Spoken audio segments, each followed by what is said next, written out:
Hello बच्चों, कैसे हैं आप लोग। उम्मीद है आप लोग बहुत अच्छे होंगे। चलिए शुरुआत करते हैं एक और मोस्ट इंपॉर्टेंट डेरिवेशन के साथ। आपसे फिर वही रिक्वेस्ट है कि इस वीडियो को आप ध्यान से समझेंगे, बीच में नहीं छोड़ेंगे। अगर आपने बीच में छोड़ दिया तो आपको कुछ भी समझ नहीं आएगा। ये एग्जाम में आता है। जैसे मान लीजिए 7 पेपर बनते हैं, 7 पेपरों में कम से कम 5 या 6 पेपरों में ये क्वेश्चन रखा जाता है। ठीक है, तो आइए शुरुआत करते हैं। एक बार फिर वही रिक्वेस्ट है कि इस वीडियो को पूरा ध्यान से समझेंगे तभी आपको समझ में आएगा। बाकी का ये बेसिक चीज़ें हैं वो हम पिछली वीडियो में बता चुके थे, वहीं से डायरेक्ट हम यहाँ करेंगे। ठीक है, जिससे कि डेरिवेशन छोटा हो जाएगा।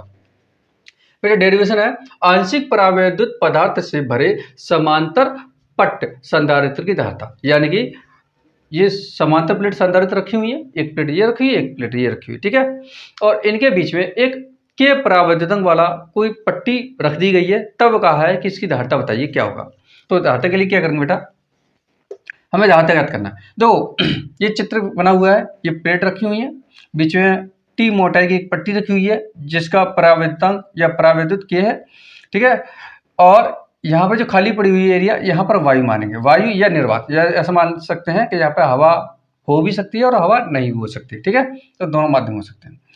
यहाँ प्लस क्यू आवेश रखा हुआ है, तो प्लस क्यू आवेश की वजह से माइनस क्यू आवेश पर एक बल लगेगा, खिंचाव लगेगा, और खिंचाव की वजह से यहाँ पे एक वैद्युत क्षेत्र उत्पन्न हो जाएगा इस एरिया में, ठीक है। तो वैद्युत क्षेत्र बेटा दो माध्यम है, एक वायु वाले माध्यम में ये खाली पड़ा हुआ वहां पर, और एक इस के परावैद्युतांक वाले माध्यम में, ठीक है। तो दो प्रकार के इसमें वैद्युत क्षेत्र उत्पन्न होगा, एक यहाँ पर वैद्युत क्षेत्र वायु में और एक प्लेट में। तो हमें वैद्युत क्षेत्र दो निकालने हैं। अब दूसरा हम यहाँ समझेंगे बेटा, इसमें वायु वाला एरिया कितना है। तो देखो हमने यहाँ से लेकर यहाँ तक जो दूरी मानी है वो डी मानी हुई है, ठीक है। अब हम सिर्फ वायु वायु निकालेंगे तो वायु कैसे निकलेगा, देखिए इस टोटल डी में से, टोटल डी में से ये टी मोटाई है ना, इसको हम माइनस कर देंगे। तो ये वाला जो एरिया निकल के आएगा डी माइनस टी, ये एरिया जो निकल के आएगा वो ये और ये निकल के आएगा, ठीक है। ये खाली जगह पड़ी हुई हो, यानी इस टोटल में से ये वाला हिस्सा माइनस कर दो तो बाकी का बचा हुआ हिस्सा क्या होगा, वायु वाला एरिया कहलाएगा, ठीक है। ये आपको अच्छे से समझ में आ गया होगा। अब देखो हमें निकालना क्या है, सबसे पहले क्या निकालना है, तो आपको ध्यान रखना है। तो हमें धारिता निकालना है, तो धारिता का सूत्र होता है सी बराबर क्यू अपॉन वी। क्यू हमें आवेश पता रहता है कितना आवेश है, लेकिन हमें वी यानी कि विभवांतर हम पिछले वीडियो में बता चुके हैं, विभवांतर हमें निकालना रहता है, विभवांतर है ना, ये हमें निकालना है। ये क्यू क्या आवेश है और ये सी क्या धारिता है, तो हमें विभवांतर वी निकालना रहेगा। तो विभवांतर का सूत्र हम पिछले वीडियो में आपको बता चुके हैं। विभवांतर का सूत्र होता है विभवांतर बराबर वैद्युत क्षेत्र इनटू दूरी, ये सूत्र होता है ना। तो दूरी हमें पता है, लेकिन हम क्या करेंगे, वैद्युत क्षेत्र यानी कि ई निकालना पड़ेगा हमें, है ना। ई इंटू डी अलग अलग इसमें होगी। चलिए ये वी बराबर हो जाएगा वी बराबर ई इंटू डी, डी भी होगा और डी माइनस टी भी होगा, दोनों होंगे। चलिए अब यहाँ तक आपको समझ आ गया। तो हमें क्या निकालना है बेटा, विभवांतर निकालना है। विभवांतर के लिए हमें पहले ई निकालना पड़ेगा, ई हमें पता होना चाहिए, डी हमें पता है, लेकिन ई हमें वैद्युत क्षेत्र नहीं पता, इसमें कितना वैद्युत क्षेत्र है। तो पहले हम वैद्युत क्षेत्र निकालेंगे। तो आप दो बेटा जाएंगे नहीं, अच्छे से यहाँ समझेंगे, बहुत अच्छे से समझ में आ जाएगा, ठीक है। तो वैद्युत क्षेत्र तो हम यहाँ लिखेंगे प्लेटों के बीच, प्लेटों के बीच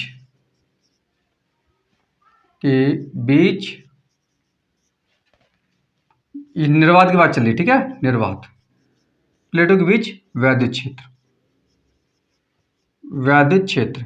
तो यहाँ ई नोट लगा देंगे, वैद्युत क्षेत्र ये निर्वात, ये जीरो मतलब होता है नोट, यानी कि वायु या निर्वात हो सकता है। क्या होता है फॉर्मूला इसका, small sigma upon epsilon not, ठीक है, ये होता है फॉर्मूला।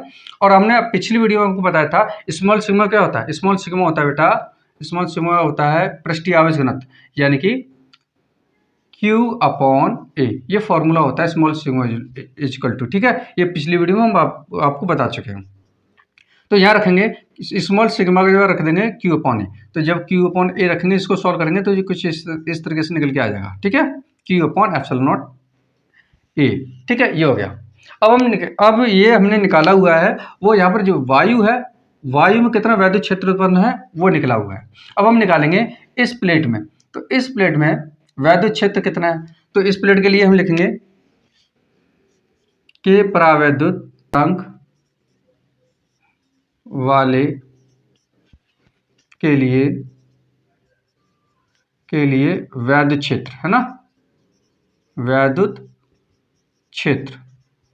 वैद्युत क्षेत्र क्या हो जाएगा बेटा, इसको हम ई से लिखेंगे, क्या लिखेंगे, ई इजिकल टू, इसको रफ कर देते हैं, small sigma upon epsilon not के परावर्तक वाला, इसलिए अपन में क्या आ जाएगा, ठीक है। और जब इसको स्मॉल सिग्मा का वैल्यू रख देंगे यानी कि क्यू अपॉन है, तो ये कुछ इस तरीके से हो जाएगा, ए इंटू एप्सिलॉन नॉट के, ये हो गया। तो हमें दोनों की वैद्युत क्षेत्र पता चल गए, वाई वाले के वैद्युत क्षेत्र ये निकल आएगा और इस धातु में है वैद्युत क्षेत्र वही निकल के आएगा, ठीक है। तो हमें वैद्युत क्षेत्र पता चल गए, तो अब हम निकालेंगे टोटल विभवांतर। तो लिखेंगे बेटा कुल विभवांतर, यानी कि प्लेटों के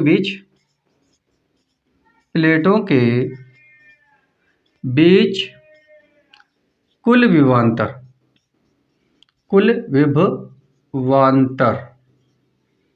क्या होगा बेटा। देखो विभवांतर सूत्र क्या होता है, अभी आपको मैंने अभी बताया था, विभवांतर सूत्र क्या होता है, वैद्युत क्षेत्र, तो हम पहले निर्वात का रख दे रहे हैं, तो निर्वात हो गया बेटा E0 इंटू, ठीक है, और दूरी कितनी होगी वैद्युत क्षेत्र, हम निर्वात की बात, वायु की बात कर रहे हैं, वायु ये निर्वात की, तो इसकी जो दूरी निकल गई थी बेटा, इतनी दूरी की, ये और ये अभी निकाला था हमने, ये कितनी दूरी है, ये टोटल दी हुई है d, ठीक है, और ये वाला इससे कितना t, तो y का सिर्फ y वाले एरिया अभी निकला हुआ था वो d माइनस टी था, ठीक है, तो हम ये रख देंगे d माइनस टी, ओके, ये हो गया प्लस।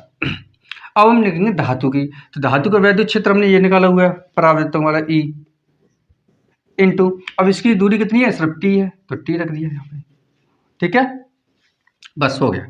E0 का मान कितना निकला हुआ है, ये रख देंगे E0 Q upon A into epsilon not into D minus K T plus के, इसका भी वही रखेंगे Q upon A into epsilon not के इंटू टी, ठीक है।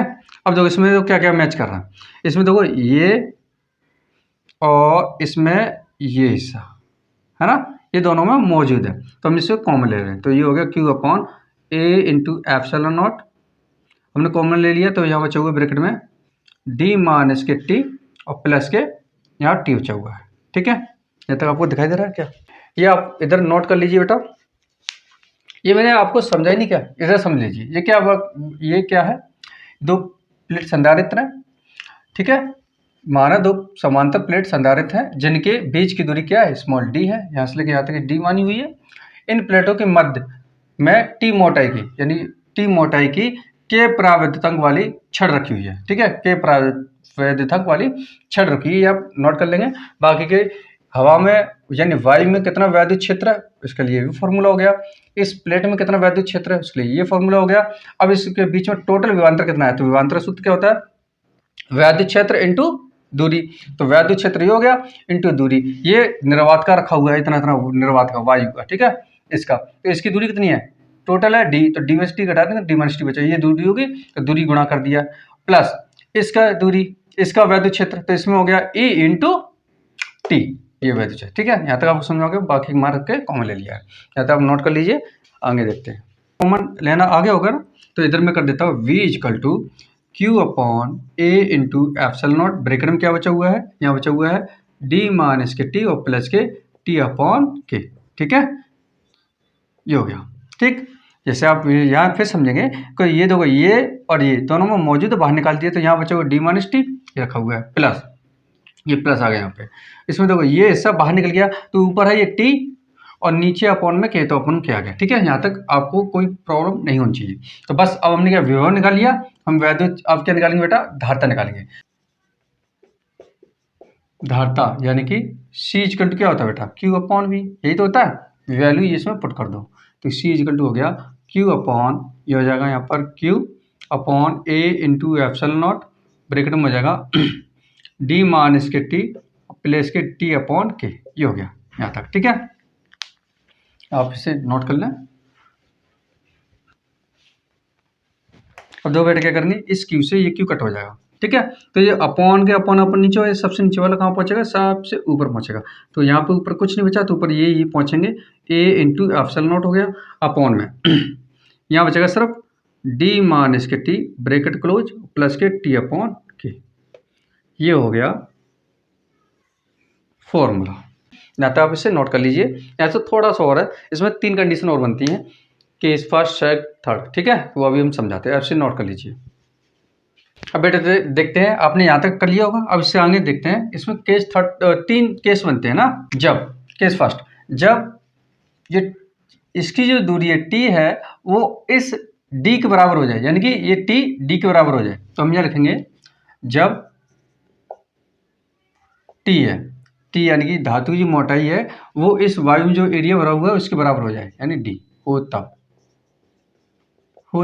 तो यहाँ रखेंगे फॉर्मूला में सी इक्वल टू हो जाएगा ए इंटू एप्सिलॉन नॉट अपॉन यहाँ पर डी माइनस टी की जगह आप देखो टी बराबर किसके डी, तो टी की जगह हम डी रख देंगे, यहाँ डी हो गया, और प्लस के टी की जगह पर क्या रखेंगे बेटा डी, है ना, अपॉन के, ये हो गया।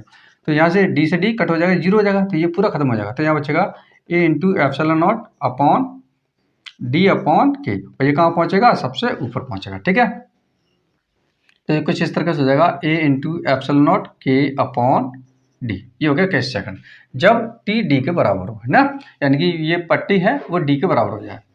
केस सेकंड, अब देख यहाँ तक नोट कर लीजिए। सेकंड, जब टी मोटे क्या हो जाए, जीरो हो जाए, मतलब टी है वो है ही नहीं, तो इसमें रखेंगे बेटा, तो यहाँ हो जाएगा बेटा, आप यही समझेंगे, ये जीरो हो जाएगा, ये भी क्या हो जाएगा, जीरो हो जाएगा। तो इसको हम कुछ ऐसे लिख सकते हैं, A epsilon naught upon D minus के जीरो और प्लस के जीरो अपॉन के। ठीक है, तो ये तो पूरा जीरो हो जाएगा, तो ये पूरे जीरो और ये भी जीरो, तो यहाँ सिर्फ इतना बचेगा ए एप्सिलॉन नॉट अपॉन सिर्फ टी। ठीक है, आप इसे नोट कर सकते हैं, जब टी क्या हो, जीरो। केस थर्ड, आप इसे नोट कर लीजिए। तीसरा केस होता है बेटा, जब प्लेटों के बीच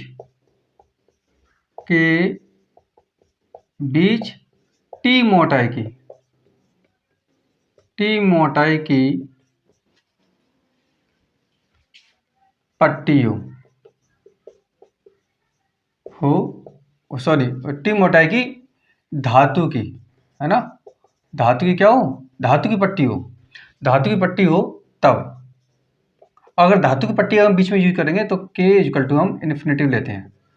ठीक है, इसका प्रावधान अनंत होता है, तो बस रख दीजिए यहाँ पर, यहाँ रखेंगे क्या, यहाँ पर के की जगह पर रखेंगे इन्फिनिटिव, तो सी इक्वल टू हो जाएगा बेटा A into epsilon naught upon D minus K T, और यहाँ रखेंगे प्लस के टी अपॉन हो जाएगा इन्फिनिटिव, और जब इसको सॉल्व करेंगे तो ये बेटा जीरो हो जाएगा, क्या हो जाएगा, जीरो। तो सी इक्वल टू हो जाएगा ए इंटू एप्सिलॉन नॉट, है ना, इन्फिनिटी अपॉन टी, इसको सॉल्व करेंगे तो जीरो आएगा। ठीक, तो ये जीरो हो जाएगा, तो जाएगा बेटा डी माइनस के टी, ये होगा आपका यूक्लिडियन। इसको मैं साफ करता हूँ, इसकी आवश्यकता नहीं है। ठीक है, नोट कर लीजिए। इसका मात्रक बेटा, इसका मात्रक लिख लें, किसका, धारता का मात्रक होता है फैराड।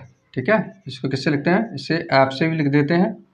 ठीक है, एफ से लिखेंगे या फिर फैराड से लिखेंगे, कोई एक लिखेंगे, ये दोनों नहीं लिखना। ठीक, उम्मीद है आपको वीडियो अच्छी लगी होगी, इसलिए इस वीडियो को लाइक करेंगे, दोस्तों के साथ शेयर करेंगे। मिलते हैं नेक्स्ट वीडियो में। जय हिंद, जय भारत।